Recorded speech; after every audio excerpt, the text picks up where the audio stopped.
Do you want a web browser made for the internet of today? We created technology that automatically blocks trackers, annoying ads, and shields everything. You can expect browser speeds up to 7 times faster on mobile. Try Brave. It's faster, safer, and ad-free. As companies migrate from the Volume Licensing Service Center, VLSC, to the new Visual Studio Subscriptions Administration Portal, you may be surprised to find that the sign-in email address for some of your company's subscribers shows a third-party email address like Hotmail, Gmail, or Yahoo. Why does this happen? This happens because of the activation processes that were in place for the legacy MSDN subscriber experience. Before the Visual Studio subscriber and administrator migrations, there were 2 actions required to successfully use a Visual Studio subscription, or MSDN subscription, as it used to be known. The administrator assigned the subscription, and the subscriber activated the subscription. To activate a subscription, a Microsoft account or MSA was required to sign in. The subscriber could try to make their work account, such as tasha@contoso.com, into a Microsoft account, or they were free to create a new MSA with any email address. This resulted in the sign-in email address being different than the notification email address. Why didn't I see this before?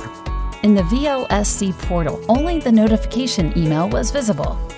During the admin migration, both the sign-in email address and the notification email address were moved to the new portal.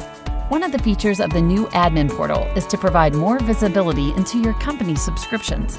This allows you to have more control over them, and in this case, showing you the email addresses your subscribers are using. How do I fix this? You have 2 options, including editing a single subscriber or several subscribers at once, and we'll show you how to do both. To edit a single subscriber, sign in to manage.visualstudio.com. Select the agreement that the subscriber is under. Search for the subscriber using the filter option.